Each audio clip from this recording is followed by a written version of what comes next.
Gara-gara khotbah-khotbah saya, kantor-kantor orang-orang gila di Indonesia yang mencoba mengacaukan bangsa, adu domba agama ini dan agama itu, atau mengajarkan ajaran-ajaran sesat yang mengantar orang ke neraka. Saya ribut dan mereka bilang apa? Siap mati. Tidak mati-mati tuh.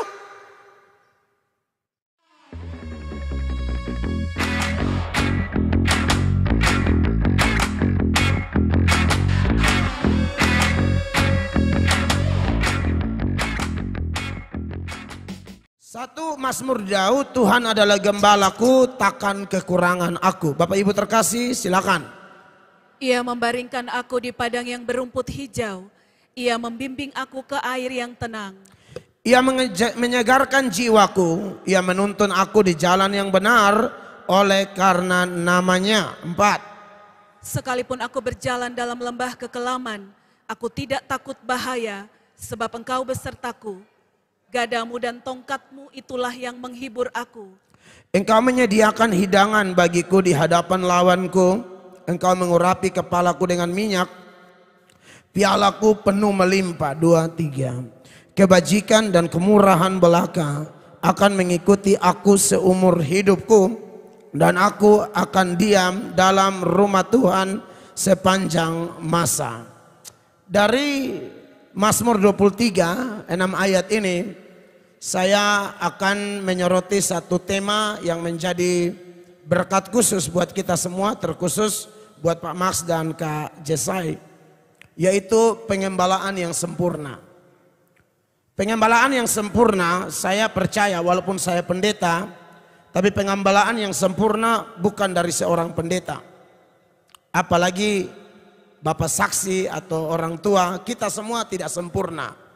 Tapi hari ini kita baca bagian firman Allah yang sangat populer ini, yang dari Mazmur ini saja sudah menjadi puji-pujian yang macam-macam divariasi oleh para pengarang lagu, para musisi, sehingga kita sering menyanyikan lagu-lagu yang di dalamnya terambil dari nats ini, kekasih Tuhan.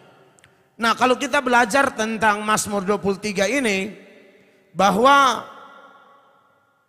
pengembalaan yang sempurna itu hanya bisa dilakukan oleh Allah sendiri, Allah Tritunggal yang kita kenal di dalam Kristen, Bapa, Anak, dan Roh Kudus, yaitu bahwa satu Allah, 3 pribadi. Itu Kristen percaya begitu ya. Kristen tidak percaya, tidak menyembah 3 Allah. Kristen menyembah satu Allah, 3 pribadi. Bukan satu Allah, 3 peran. Kadang-kadang ada yang jelaskan salah.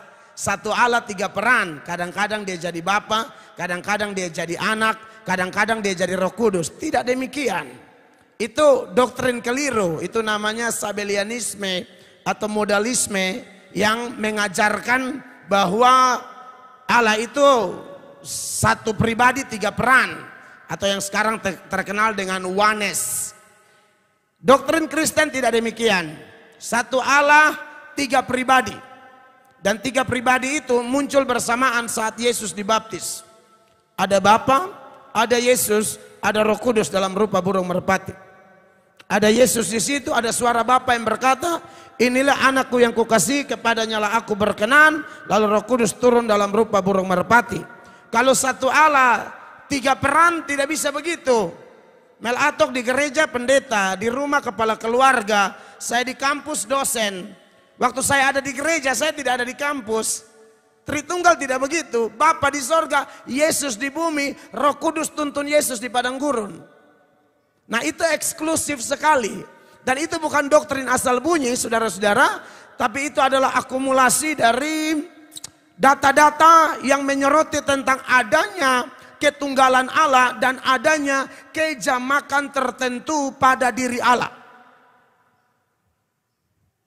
Allah itu dalam bahasa Ibrani bentuk tunggalnya disebut Eloah. Bentuk jamaknya disebut Elohim. Kalau ada akhiran im itu bermakna jamak. Seorang hamba Tuhan namanya Pendeta Budi Asali. Ini pendeta yang menurut saya pintar, luar biasa, darinya saya banyak belajar. Pendeta Budi Asali mengatakan bahwa Eloah yang bentuk tunggal dari Allah itu di perjanjian lama itu tercatat cuma 250 kali. Tapi Elohim itu tercatat 2.500 kali. Jadi kita tidak bisa membuang data tentang ketunggalan lalu hanya pakai kejamakan atau soroti kejamakan buang ketunggalan. Maka dari itu bapak-bapak gereja, pemikir-pemikir rohani yang diurapi Tuhan, mereka lah yang merumuskan doktrin Tritunggal. Makanya kalau kita misalnya di Gemit, kita menyanyi itu lagu, hormat bagi Allah Bapa, hormat bagi anaknya, hormat bagi Roh penghibur ketiganya yang itu Alkitabiah. Itu lagu bukan sembarang. Itu lagu luar biasa. Saya di gereja saya liturginya tidak seperti Gemit, tapi kami sering nyanyi lagu Kidung Jemaat di sini untuk pakai menyembah Tuhan. Karena bagi saya lagu-lagu baru sekarang tuh kayak dengar tapi cepat hilang dia perasa. Tapi Kidung Jemaat itu nggak ada matinya. Lu mau bikin model keroncong, lu mau bikin blues, lu mau bikin apa sah, mau blues, mau rock, terserah. Ya, mau berapa style. Itu luar biasa sekali dan kami sering menyembah dengan lagu-lagu Kidung Jemaat. Karena itu bagi kami lagu-lagu yang luar biasa. Nah, kekasih Tuhan, Allah Tritunggal inilah gembala yang agung, yang mengembalakan kita semua secara sempurna.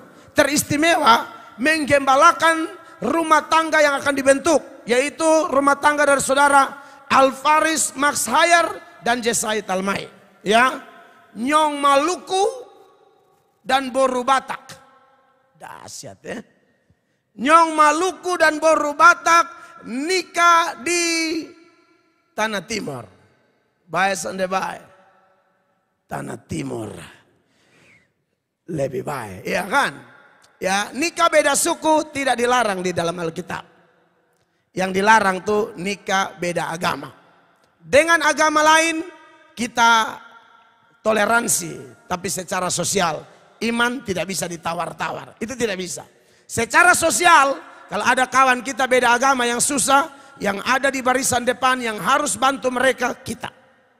Karena Yesus bilang kamu tidak bisa mengasihi orang yang mengasihi engkau saja. Kita kasih siapapun. Bahkan Alkitab bilang memang kalau buat baik prioritasnya saudara seiman. Tapi jangan lupa orang yang beda iman. Kita harus berbuat baik kepada mereka. Makanya dalam Galatia pasal 6 ayat 10. Itu ayat bilang begini saudara-saudara. Karena itu selama masih ada kesempatan bagi kita, marilah kita berbuat baik kepada semua orang. Semua orang. Tetapi terutama kepada kawan-kawan kita seiman. Iya, tapi terutama kepada kawan-kawan kita seiman. Jadi saya ini sekarang akhir-akhir ini khotbah sering kasih arahan karena video saya itu rame di TikTok dan kacau semua. Karena sepotong-sepotong jadi orang pikir wah Mel Atok benci agama ini agama itu. Tidak dong. Saya itu hanya pertahankan iman saya sebagai orang Protestan. Bahwa iman saya tidak bisa ditoleransi. Kalau sosial, lu jangan ajar kami bantu orang deh. Mau beda agama sekalipun dia susah, kami bisa ada di barisan depan untuk menolong, menabur tenaga, uang atau apapun. Tapi kalau iman kami kepada Yesus Kristus dan segala keterkaitan dengan arahan Tuhan Yesus di dalam Alkitab. Karena Protestan itu kan sola scriptura. Hanya Alkitab. Dari Alkitab ini muncul yang namanya sola fide. Hanya karena iman. Dari Alkitab inilah muncul sola gratia, hanya anugerah. Dari Alkitab inilah muncul soli deo gloria, kemuliaan hanya bagi Allah. Solus Christus, hanya Yesus pengantara. Itu bergantung pada sola scriptura. Jadi kami tidak pakai yang lain. Kami hanya pakai firman. Itu Protestan. GSJ itu bagian dari Protestan. Tidak bisa dipungkiri. Jadi kalau untuk urusan iman tidak ada kompromi. Termaksud menikah. Kalau beda suku seperti Nyong Maluku dengan Boru Batak, aman. Orang Nias dengan orang Rote, aman. Kolbano dan Kolombia, lu atur aja. Ya kan, asal satu iman. Kalau beda iman sekali lagi batasannya ada. Batomba saudara, sebangsa setanah air, batomba tolong, babantu, tapi untuk bakawin tidak boleh. Bakawan boleh, bakawin tidak boleh. Itu aja kan yang saya sampaikan, tapi dipelintir-pelintir orang. Jadi kesannya tuh, wah pendeta Mel Atok jahat sekali. Sebenarnya semua pendeta tahu ini, yang paling beribu tuh beta. Semua pendeta tahu ini, tapi tidak mau bicara. Bahkan ada gereja yang rela berkati orang beda agama dalam gereja. Itu melawan firman itu. Melawan firman. Sama-sama Protestan, beda sinode, nggak ada masalah. Beda agama tidak bisa. GBI ini kadang GSA boleh, GMIT ini kadang GPDI boleh. Itu hanya beda denominasi. Itu tidak ada masalah. Tapi kalau beda agama itu tidak diperbolehkan. Makanya di perjanjian lama itu, Bapak Ibu, itu benar-benar ditegaskan dalam Ulangan pasal 7 mulai ayat 3. Firman Allah bilang begini. Janganlah juga engkau kawin-mengawin dengan mereka. Anakmu perempuan janganlah kau berikan kepada anak laki-laki mereka. Jangan. Ataupun anak perempuan mereka jangan kau ambil bagi anakmu laki-laki. Jangan coba-coba kasih, itu firman Allah itu. Ini banyak orang yang bilang, kok anak sumau nahas. Nah, terserah Bapak dan Mama, baru menghadap tata pengadilan, baru Tuhan bilang, beti tibit anak tuh milik pusaka Allah tuh, kenapa pikas kawin di agama lain? Itu dosa besar. Ya tapi ya sudah terlanjur, jangan terlalu merasa tersakiti. De ini khotbah sudah terlanjur, sudah mungkin kan kita suruh cerai. Tapi minimal karena ini momen pernikahan, saya tahu di sini ada yang mencari-cari. Ya toh saya kasih tahu saja, tidak boleh itu. Kenapa larangan itu berkeras? Karena Tuhan mau sebuah pernikahan itu memuliakan Allah. Dan sebuah pernikahan itu kalau rumah tangga terbentuk, Allah menjadi satu-satunya yang paling diprioritaskan. Yang paling pertama dan yang paling utama dalam rumah tangga tersebut. Tapi kalau sudah beda agama itu ribet. Saya ini anak yang dilahirkan dari keluarga beda agama. Papa agama lain, mama agama lain. Makanya kami anak-anak, satu di Protestan, satu di lain. Itu ngeri, sedih. Hari Minggu satu pergi gereja di lain, satu pergi di lain. Bayangkan itu. Apakah ini bukan menghancurkan generasi? Mendingan satu aja, makanya saya khotbah di mana-mana. Kalau yang Islam, nikah dengan Islam, saya undang kami pergi. Aman toh? Kau makan sate ini siapa tidak mau? Yang Katolik nikah dengan Katolik saja, undang kami pergi. Yang ketong nikah dengan ketong, that's it. Nah tapi sekali lagi beta paling vokal begini-begini, jadi orang pikir jahat. Padahal coba dia pergi rumah, BL kasih dia teh gula 2 sendok. Betul, beta kasih yang manis betul-betul. Nah style khotbah ini kan beta tidak bisa tiru-tiru. Beta sudah coba ikut beberapa pendeta yang menurut beta khotbahnya rapi, enak. Tapi seperti bukan Mel Atok begitu loh. Jadi saya tidak bisa tiru-tiru. Ya sudahlah, jadi diri sendiri saja begitu. Dan saya senang ada beberapa orang tua yang bilang, sebenarnya Mel itu baik. Hanya orang tidak dengar khotbah utuh, sepotong-sepotong semua ngamuk. Belum cuci muka, belum berdoa, belum baca Alkitab, lihat TikTok, darah tinggi. Ada juga yang darah tinggi, tapi puji Tuhan datang di rumah minta maaf, beta doa. Kenapa kok Tuhan Yesus tetap cuci makin, Mel Atok bodoh lah ini, muskana juga. No problem. Biasa. Beta ini kan dilahirkan dari keluarga yang sudah sering dibully, jadi dada su kuat dari kecil. Kok ini keluarga paling miskin di Oepura mangkali. Semua rumah tuh ada listrik, potong masih pakai lampu gas, Petromax, Strong King, pompa terlalu kuat, kos jatuh. Serius, beta sulia. Ketombi sering gelap tuh karena kakak atau bapak dong pompa terlalu kuat, kos rubuh. Kan dia kos lampu tuh. Makanya bapak tuh ajar sang ketong kalau pompa pelan-pelan, takutnya kos jatuh. Semua pakai keramik minimal semen licin, beton tanah nih. Untuk jamba abu air cuci piring sisa itu siram. Benar. Aduh miskin melarat jadi sering dibully. Miskin melarat. Mungkin itu mengganggu psikologi saya. Dan akhirnya saya cari cara bagaimana supaya dihargai orang. Saya bacok orang. Makanya tahu kalau masa lalu saya masuk penjara. Ditahankan, tikam orang, pukul orang. Itu pelarian supaya dihargai. Dan betul ada hasil. Beta potong-potong betul. Tuh, jadi orang mau olok beta juga pikir. Aku tidur malam kau bakar rumah. Karena su miskin tuh selalu dihina. Begitu. Jadi sekarang karena hina, biasa. Sudah dalam Yesus tambah kuat. Nah, saudara-saudara yang diberkati oleh Tuhan. Jadi tidak boleh beda agama. Beda suku boleh. Karena kalau sudah beda agama nanti kacau. Perhatikan ayat 4. Sebab mereka akan membuat anakmu laki-laki menyimpang daripadaku, sehingga mereka beribadah kepada Allah lain. Maka murka Tuhan akan bangkit terhadap kamu, dan ia akan memunahkan engkau dengan segera. Iya, jadi tidak boleh. Ini salah satu data dari begitu banyak data. Bahkan kalau andai kata pasangan kita meninggal, kita mau menikah lagi, itu pun mesti cari yang orang percaya. Kalau tidak salah 1 Korintus 7 ayat 39 sampai atau tidak ya, sorry saya. Coba baca. Istri terikat selama suaminya hidup. Kalau suaminya telah meninggal, ia bebas untuk kawin dengan siapa saja yang dikehendakinya. Asal orang itu adalah seorang yang percaya. Itu tidak bisa ditawar-tawar. Jadi kalau ada duda-duda yang atau janda yang pasangan sudah meninggal, mau cari baru, terserah. Tinggal cek lihat kalender deh aktes. Maksudnya ini umur masih bisa kosong, jangan sampai 60 bele nikah bukan bahagia sama. Terakhir batola jatuh di tempat tidur. Bukan apa-apa.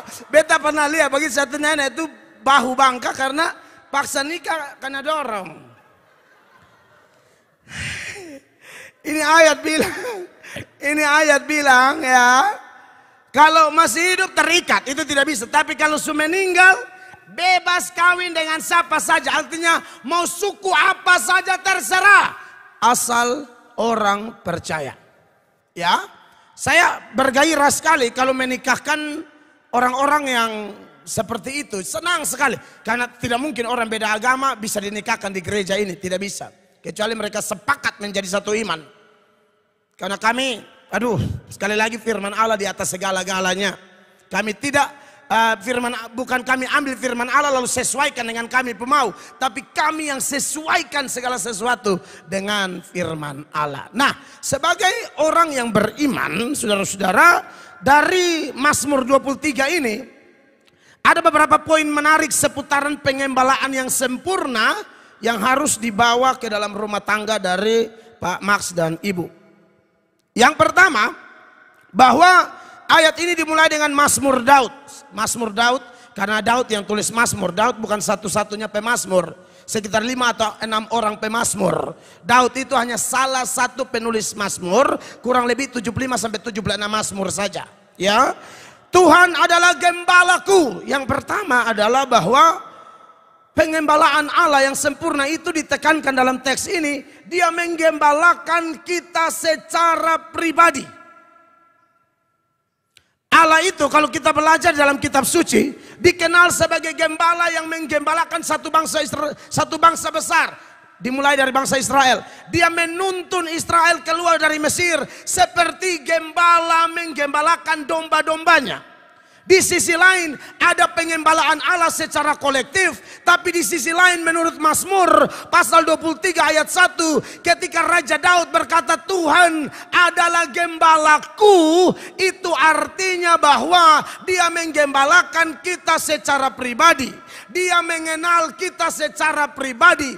Dia memahami pribadi kita lepas pribadi. Sampai kedalaman hati kita. Di saat sekeliling kita tidak peduli kita. Mungkin Pak Presiden Indonesia dia tidak bisa mengenal pribadi lepas pribadi seluruh penduduk negara kesatuan Republik Indonesia. Mulai dari Sabang sampai Merauke, Pulau Miana sampai Rotendao. Tidak bisa. Pak Gubernur NTT pun tidak mungkin mengenal semua penduduk NTT. Pak Wali Kota Kupang tidak mungkin mengenal semua penduduk Kota Kupang. Pendeta Mel Atok pun tidak mungkin mengenal sampai detail-detail semua anggota gereja sidang jemaat Allah Amazing Grace. Tapi berbeda dengan Allah yang kita sembah. Dia adalah Yesus Tuhan yang mengenal sampai kedalaman hati. Di saat orang melihat kulit luar, orang menilai hanya dari covernya saja. Tapi Allah yang kita sembah melihat jauh sampai kedalaman hati kita. Penulis Mazmur ini adalah Daud. Bapak Ibu masih ingat bagaimana pendelegasian atau estafet kepemimpinan harus dialihkan menurut keputusan Tuhan dari Saul kepada Daud. Pelantikan berlangsung di rumah Isai di Bethlehem. Apa yang terjadi? Semua saudara-saudaranya 7 orang mulai dari Eliab, Elishama dan seterusnya. Mereka kumpul sampai Samuel hamba Tuhan pun terkecoh dengan kulit luar. Lihat abang-abangnya Daud. Samuel bilang apa? Ini yang dipilih Allah. Ternyata tidak satu pun. Samuel bertanya, masih ada yang lain? Masih ada satu di padang menggembalakan kambing domba. Panggil dia, kita tidak ada punya waktu yang banyak. Baru dari jauh Tuhan sudah bicara sama Samuel. Dia kemerah-merahan, kecil. Tapi dia, Allah mengenal. Makanya ini pengalaman pribadi Daud yang Tuhan pakai menjadi berkat bagi kita semua. Bahwa silakan orang tidak peduli kita, tapi Tuhan mengenal pribadi kita. Bahkan di bagian lain dalam Mazmur pasal 27 ayat 10, Mazmur 27 ayat 10, Raja Daud bilang begini, kekasih Allah. Sekalipun ayahku dan ibuku meninggalkan aku, namun Tuhan menyambut aku. Para penafsir mengatakan khusus ayat ini, kelihatannya memang Daud itu anak yang tidak dianggap dalam rumah. Anda bisa bayangkan acara begitu penting, Daud tidak diikut sertakan. Tahu-tahu dia yang dipilih oleh Allah. Ya, jadi Pak Max dengan Kak Jesai kalau ada anak, apalagi kalau Tuhan kasih, mau anak berapa? Beta lupa. Tapi beliau ini banyak. Nyong Maluku, nah Nyong Maluku ya. Guru Batak pokoknya siap. Rencana? Oh dua, oke ya. Dua berarti sama kayak Ribka dan Ishak, anak dua ya. Belajar dari kesalahan Ribka dan Ishak. Jangan ada anak emas kalau hanya dua. Ishak menganak emaskan Esau. Ribka menganak emaskan Yakub, makanya kacau. Banyak rumah tangga kacau, anak-anak tidak bahagia, anak-anak tertekan secara psikologi.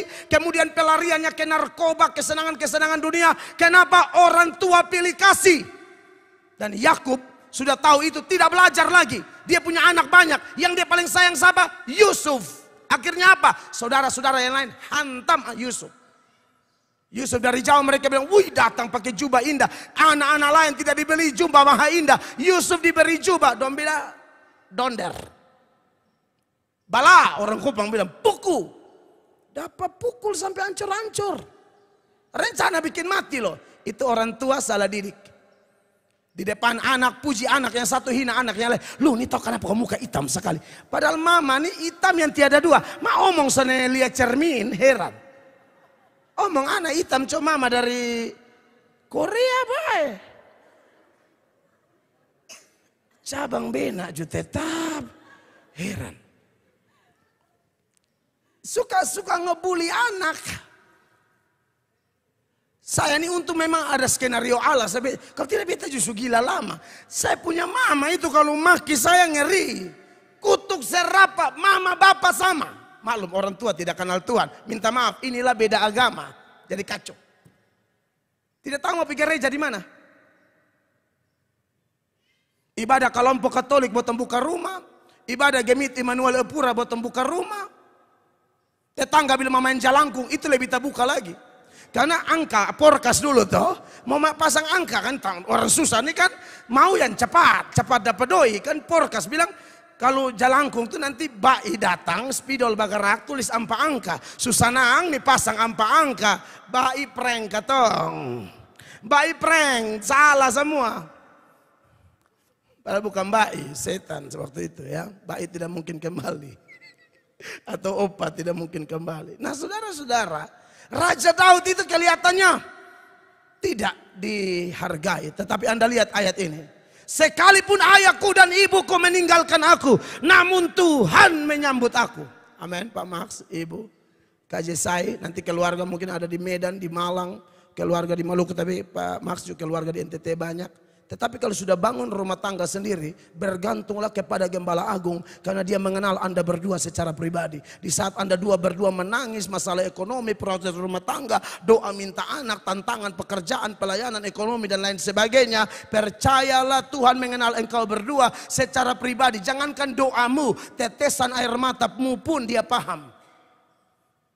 Ada lagu rohani itu. Dia mengerti bahasa tetesan air mata, walau badai mengamuk dan gelombang menerjang, Tuhan Yesus setia, Dia memanggil kita menurut nama kita masing-masing.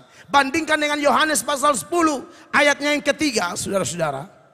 Untuk Dia penjaga membuka pintu, dan domba-domba mendengarkan suaranya, dan Ia memanggil domba-dombanya masing-masing menurut namanya, dan menuntunnya keluar. Ia memanggil domba-dombanya masing-masing menurut namanya. Bila nama dibacakan, bila nama dibacakan, bila nama dibacakan, bila nama dibacakan ku ada.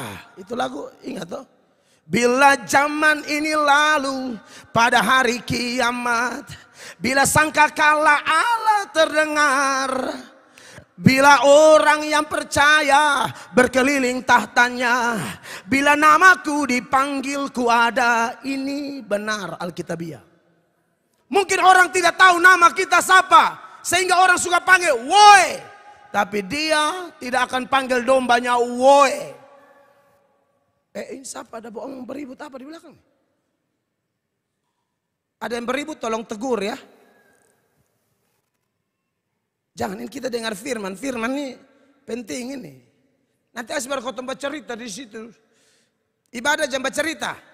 Bapak mama. Hormati Tuhan. Atau minimal hormatin dua mempelai ini. Beta tak usah. Dua sah. Ya tolong jangan ada yang ribut. Lanjut ya. Aduh ini bepu sifat begini nih orang bilang bejahat. Padahal bepu maksud supaya dengar firman baik-baik. Amin. Tidak bisa gubernur NTT omong beranda baca-cerita di situ. Itu gubernur yang tidak kekal, orang hormat lebih dari hormat Tuhan Allah, tapi Tuhan Allah orang son hormat. Kita bos di kantor omong kita beribut. Dia pindah tugaskan saburai jua di ruangan, son ada meja hanya ada sarang laba-laba. Non-job betul-betul. Saudara-saudara yang diberkati oleh Tuhan Yesus, bahwa Dia memanggil kita menurut nama kita masing-masing. Ya kalau kita sudah dibaptis dengan nama apa, itu nama dia hafal. Amin. Orang percaya dia hafal itu nama. Nanti di pengadilan akhir semua orang menghadap pengadilan. Seturut 2 Korintus pasal 5 ayat 10. Di mana ayat itu mengatakan demikian saudara-saudara. Sebab kita semua harus menghadap tahta pengadilan Kristus. Yep. Supaya setiap orang memperoleh apa yang patut diterimanya. Sesuai dengan yang dilakukannya dalam hidupnya ini, baik ataupun jahat. Ini universal, pengadilan universal di tahta keadilan Allah. Ini dari manusia pertama hadir, yaitu Adam. Sampai manusia terakhir tidak tahu siapa pu anak. Mungkin Om Max dong pu anak. Mereka semua, kan kita tidak tahu manusia, ada manusia pertama pasti ada manusia terakhir dong. Tidak tahu siapa.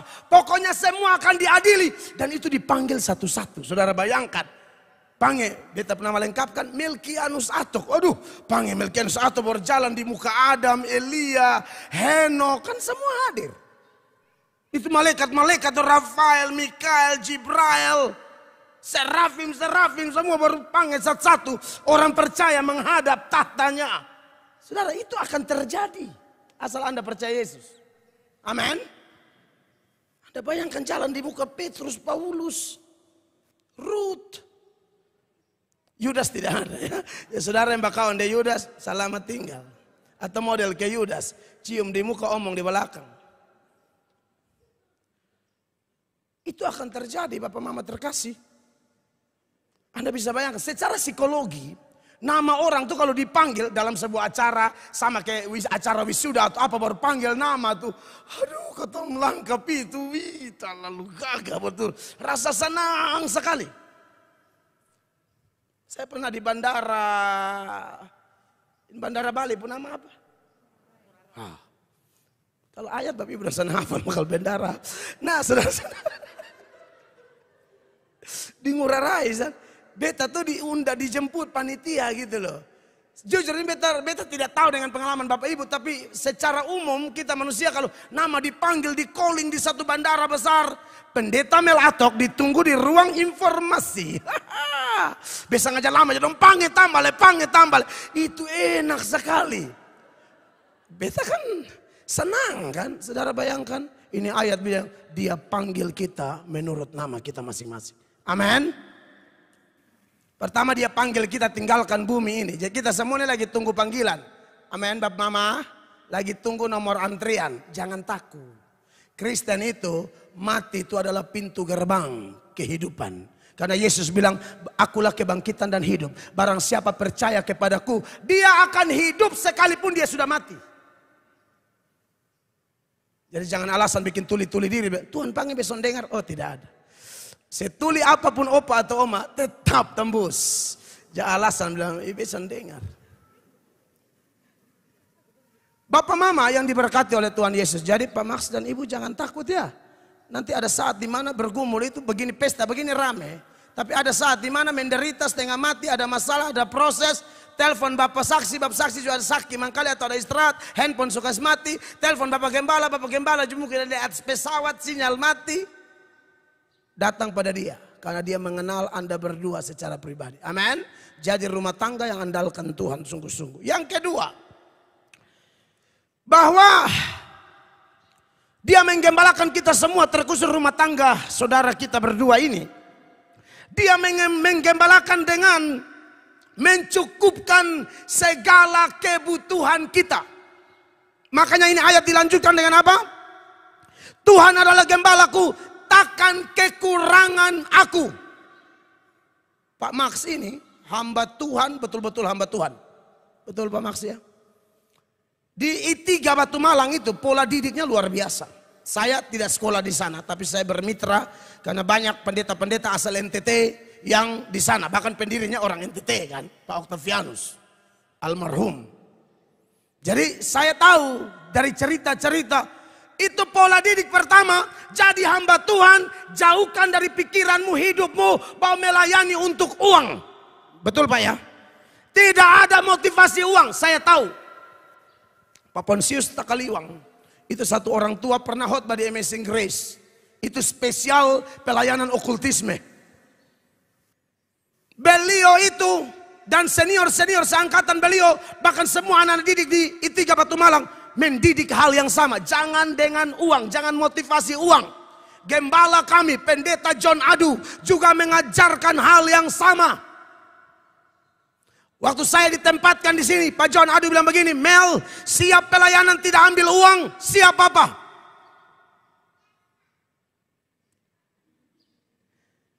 Siap apa? Saya bilang, karena pelayanan, saudara yang diberkati oleh Tuhan Yesus Kristus, di gereja ini tidak main-main, kita mulai dari awal. Sekarang Bapak Mama datang, Om Max datang, ini luar biasa. Om Max datang, ada AC, ada semua. Semua jemaat yang dari awal dan beta tahu. Tidak mudah. Uang yang menjadi bagian saya sumbang ke Bali untuk pembangunan.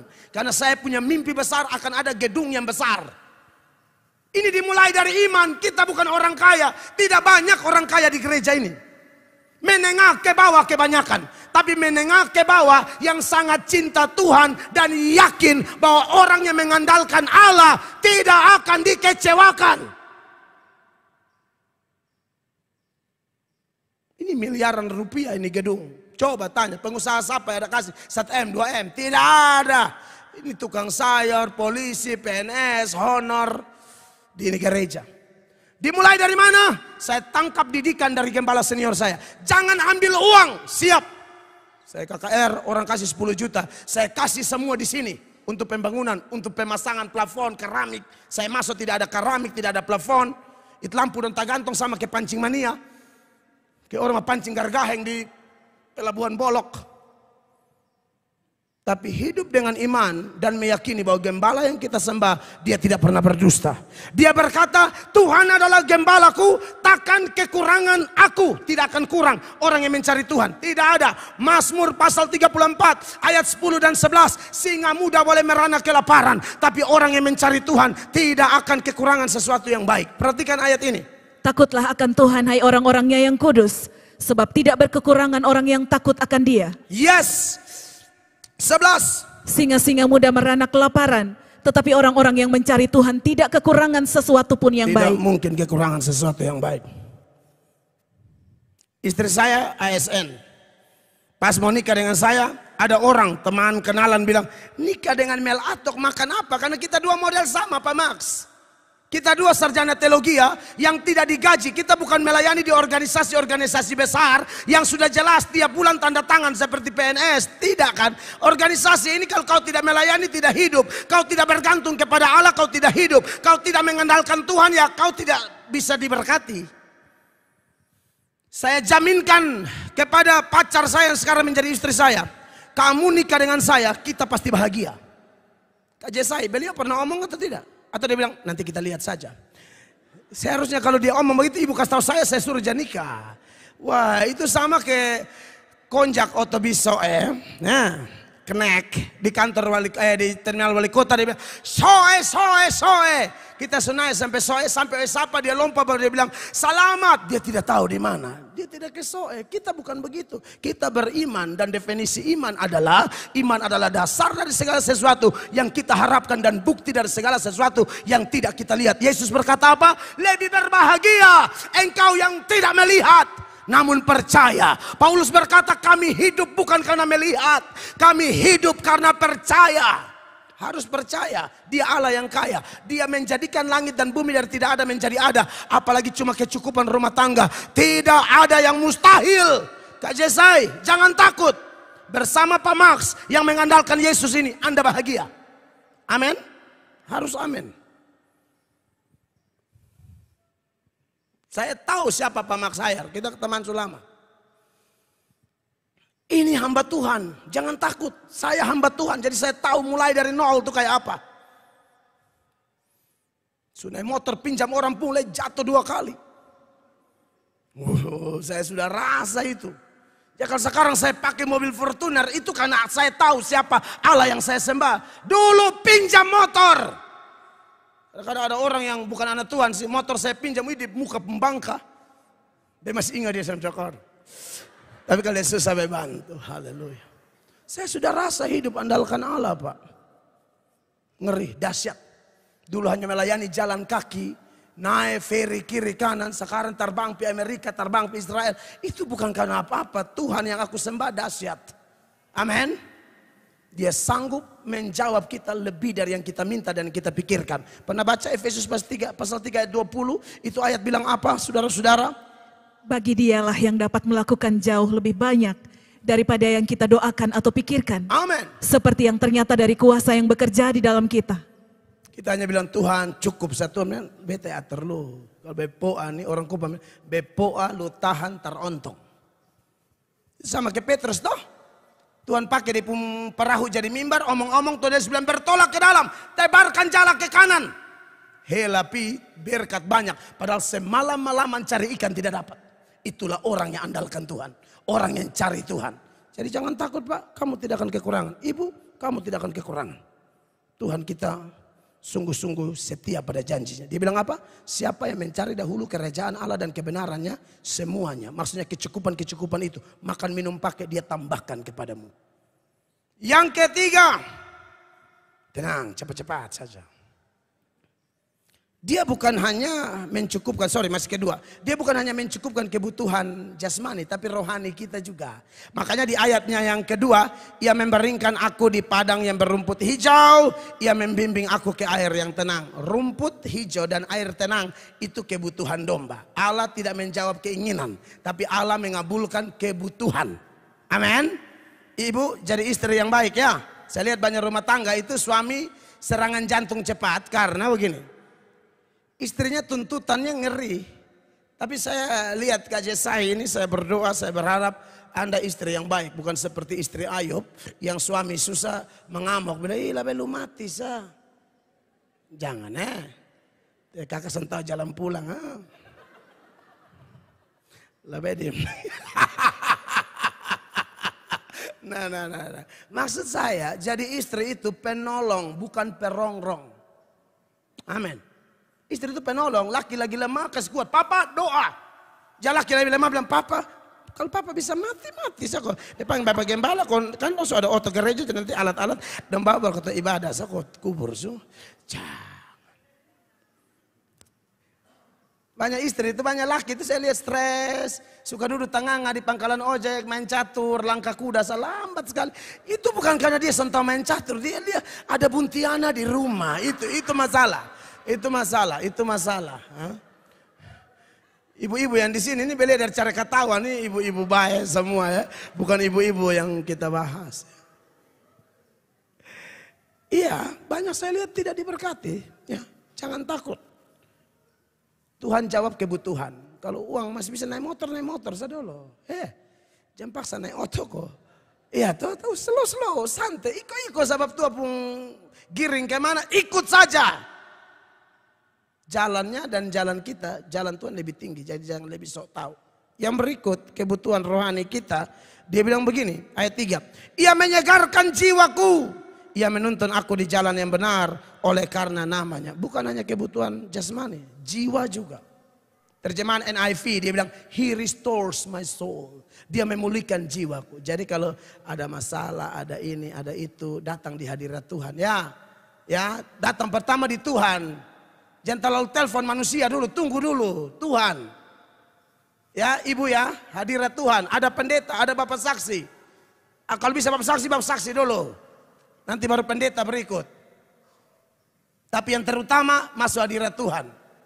Dan tentu ini juga kontras dengan jalan yang salah. Karena dia bilang Tuhan akan menuntun kita ke jalan yang benar. Yang membuat orang punya jiwa tersesat itu karena di jalan yang salah. Tapi bersyukur gembala kita menuntun kita di jalan yang benar. Banyak rumah tangga tersesat. Kawin cerai sesuka hati. Hidup tidak melayani, menikah tanpa tujuan. Menikah pikir hanya untuk mau dapat anak. Salah. Menikah menurut tujuan Allah. Menikah untuk melayani Tuhan. Menikah untuk menjadi pasangan suami istri. Seperti Zakaria dan Elisabeth. Seperti Yosua dan istrinya. Seperti Priscilla dan Aquila. Itu menikah yang sesuai firman Allah. Jangan sesat. Penelitian bilang cinta itu bertahan 4 tahun saja. Inilah penelitian dunia. Yang sisa itu komitmen. Saya tahu dari mana, saya baru nonton film di bioskop tadi malam. Dia pun judul Genap Ganjil. Ya itu film dari penelitian juga, bukan film abal-abal. Beta kan perlu nonton-nonton juga. Supaya kalau khotbah ada referensi. Jam pendeta juga hanya di kamar doa. Sekali-sekali di bioskop, dosa di mana? Asa jam pendeta pilih orang pembini pun kamar, bapak sudah datang. Pendeta buntiana satu.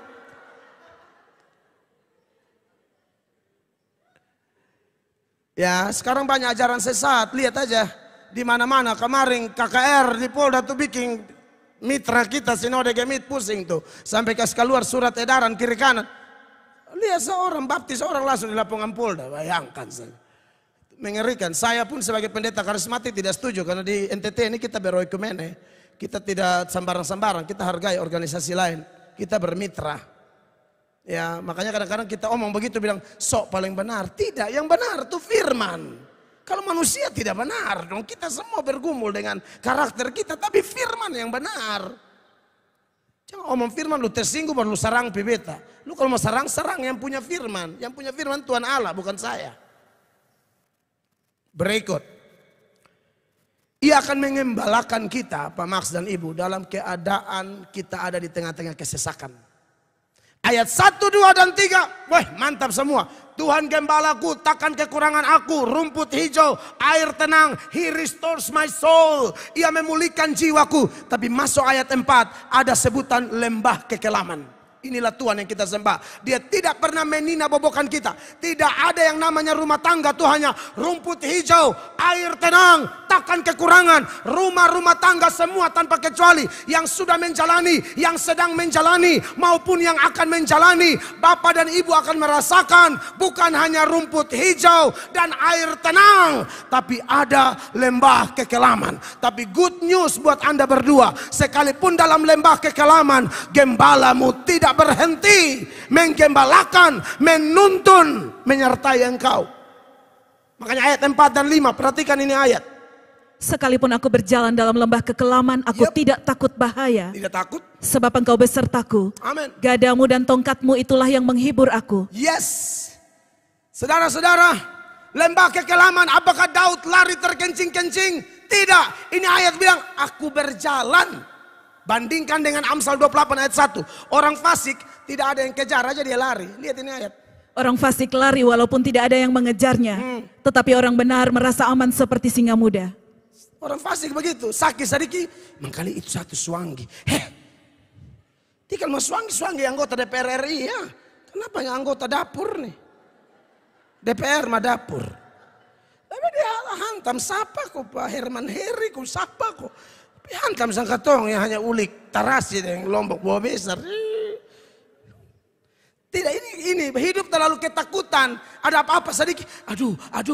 Tidak ada yang bikin ketakutan. Ini ayat bilang orang fasik lari walaupun tidak ada yang mengejar. Daud bilang dalam lembah kekelaman aku jalan. Itu beda anak Tuhan dengan yang bukan anak Tuhan. Jangan takut Pak, andalkan Tuhan. Orang semua bilang, aduh begini. Melatok berapa kali di isu mau ditembak. Biasa-biasa aja tuh. Mau dibunuh. Gara-gara khotbah saya, kantor-kantor orang-orang gila di Indonesia.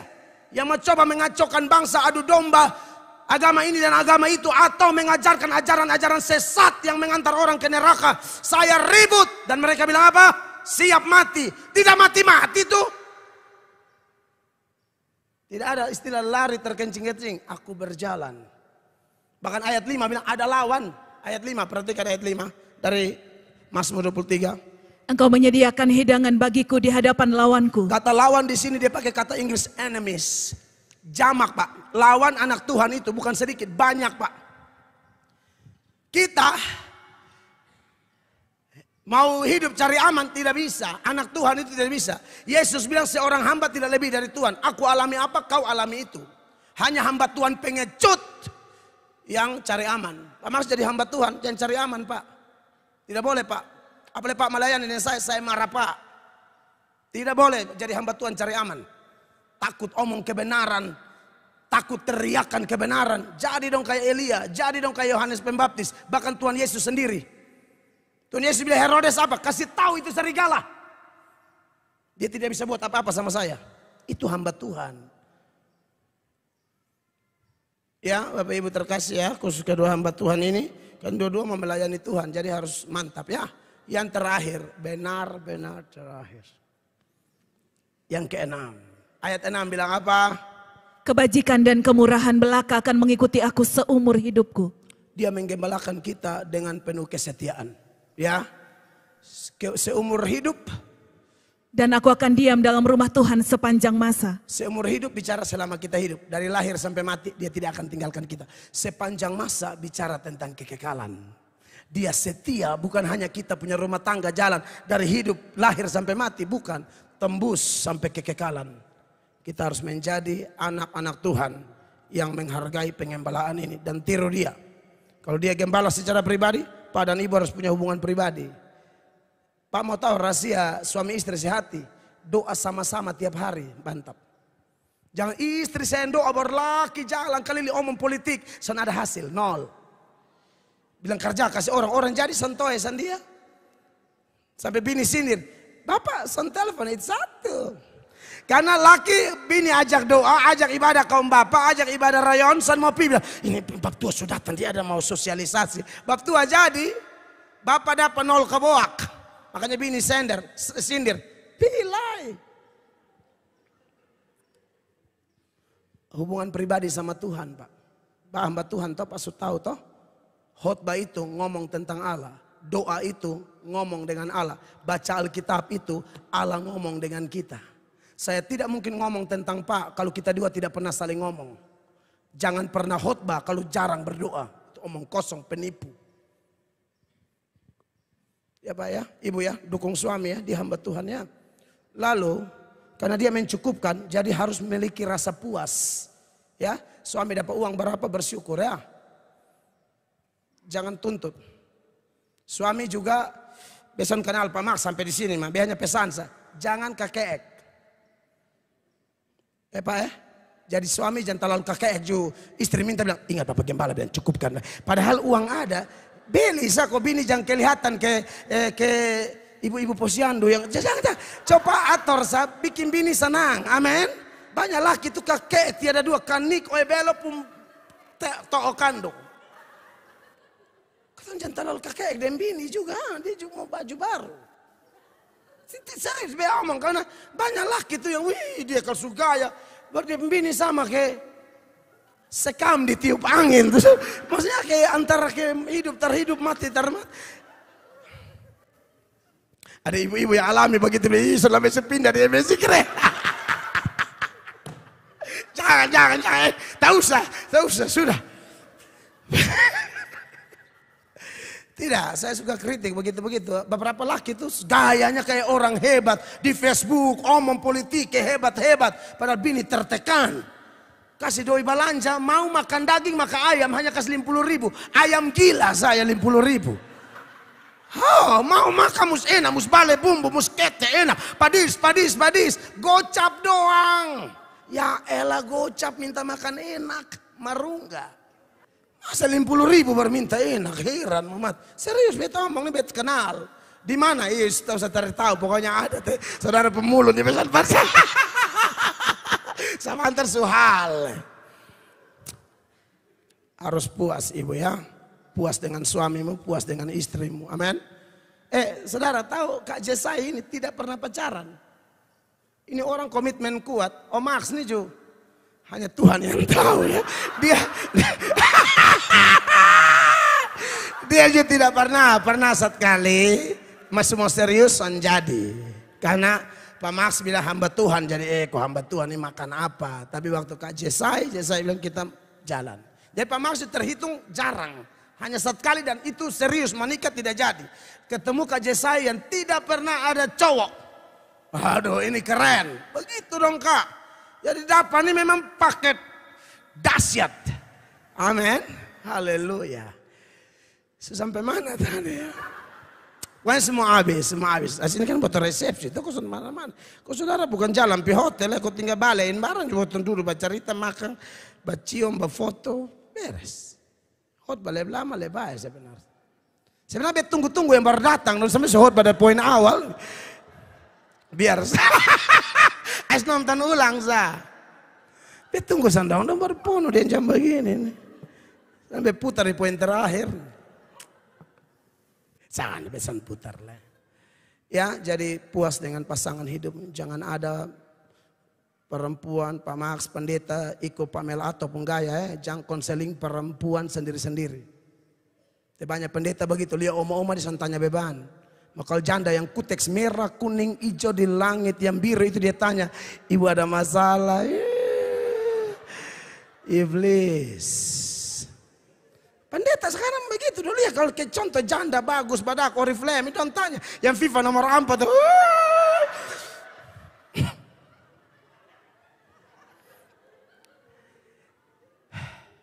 Yang berikut Pak bahwa dia menuntun kita di jalan yang benar. Jadi suami istri harus belajar kebenaran. Belajar firman kuat. Supaya jalan lurus. Yang buat orang sesat itu karena tidak mengerti firman. Saya kasih tunjuk ini ayat dulu ya. Matius 22 ayat 29. Semua habis. Yesus menjawab mereka, kamu sesat sebab kamu tidak mengerti kitab suci maupun kuasa Allah. Makanya kalau dia tuntun kita pakai kitab suci. Beta ketawa-ketawa sedikit tapi intinya firman Allah. Ya Pak ya. Belajar firman ya. Dukung suami istri. Baca Alkitab terus. Dan yang berikut bahwa dia di lembah kesesakan dia tetap, lembah kekelaman dia ada. Jadi dalam masalah apapun bergantung kepada Allah. Yang terakhir karena dia setia, kita juga harus setia. Setia satu dengan yang lain, setia kepada Tuhan. Kiranya khotbah sederhana ini memberkati kita semua. Beri tepuk tangan yang meriah bagi Tuhan Yesus.